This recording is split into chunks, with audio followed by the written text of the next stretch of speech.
mom definitely knew before me.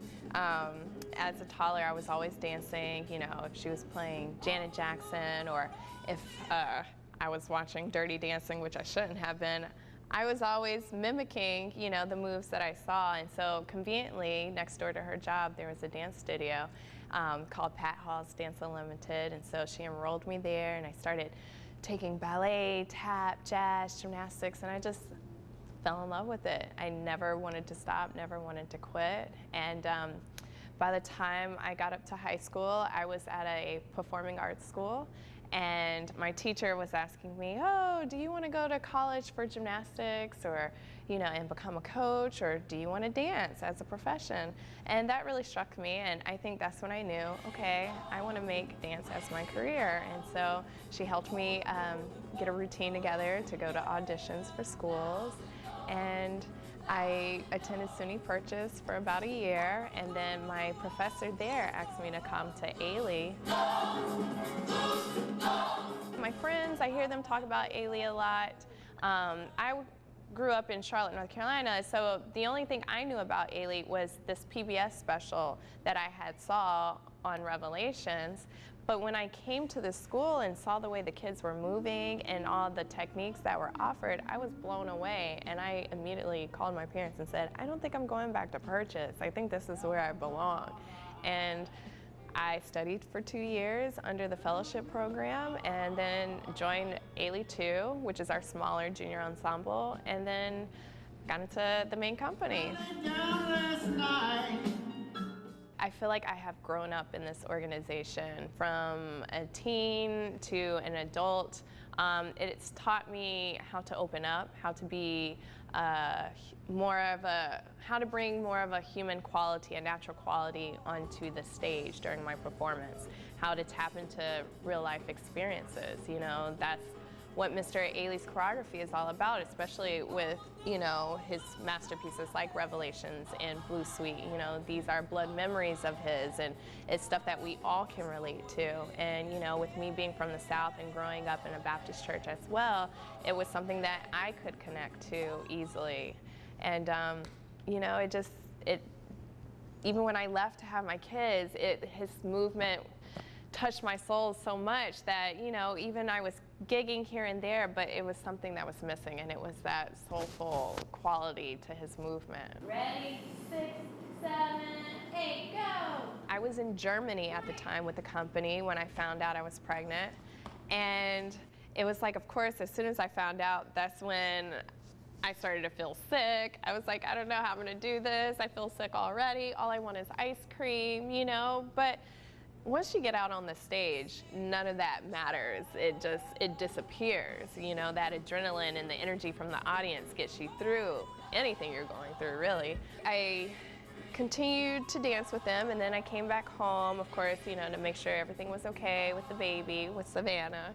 And I took time off, and then by the time she was 3 months old, we were back on the road. I rejoined the company in Paris, and so we were there for about a month, and it was amazing because I took her to the Louvre and to the Eiffel Tower, so I have these cute little baby pictures.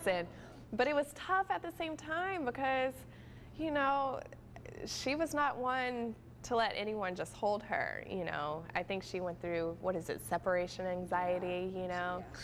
And so I would be in class, you know, trying to warm up and have a little baby rocker next to me. Oftentimes that did not help. I would end up having to leave class to like nurse her, and you know, I had 30 amazing babysitters too. You know, if I was on the stage or in a rehearsal, they would attend to her. I remember one day she had one of my company coworkers was going up and down the stairs over and over until she fell asleep. She has always loved to dance. I mean, even when she was a baby, she was bopping up and down, and just a really quick learner. And so she would mimic what she saw as well, you know. And I think once she started to realize what mommy does, and you know, she would just, I think she thought she was a company member, you know, like, this is my job too. I'm just as equal as you are. her and her brother would go home and put on their own little productions. They'll take out their blankets and do Wade in the Water, and she has a Hello Kitty umbrella that she'll hold up, and you know, they love to sing the songs and put the Revelation CD in the radio or in the car CD player. I think it's a great discipline. It's a sport just as much as an art form.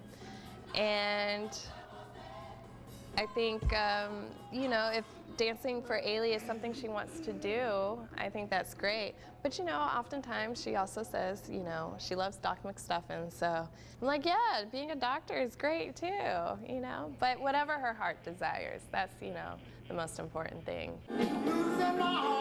I'm always on the road traveling or in rehearsals, and so a lot of my mornings and evenings are here, you know, and so anytime I can spend to see her take dance class or to assist her in class, you know, I enjoy it so much. Even when she comes to the theater with me, it's a special connection, you know, because she gets to help out with makeup and hair, you know, she tries to. But, you know, I think it's also teaching her what it means to be confident, to be brave. I'm in awe of this company, although I'm at the helm of it. But 60 years for any arts institution, certainly one started by a black man on the brink of the civil rights movement, is incredible. And here we are 60 years later after the founding of this company, better than ever, you know, and sort of looking into the future. So it's really a phenomenal time for this organization.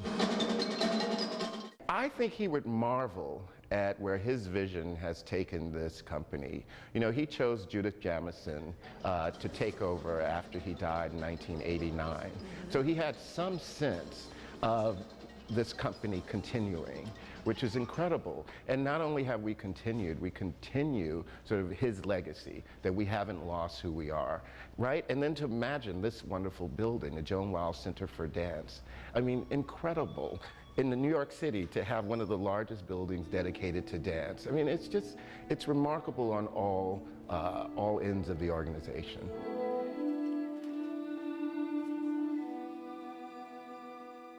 Continue to expand on our arts and ed programs, because before that was a buzzword to raise funds. It was a mission of this company to go into the communities that we serve, to make sure that no matter what economic background, that you have a civil right to have access to this, access to dance, access to use your imagination, because that's so important. So we want to continue to build on what we have, continue to push that legacy forward, to continue to challenge our audiences in what Ailey is and can be. So we're just going to keep marching forward.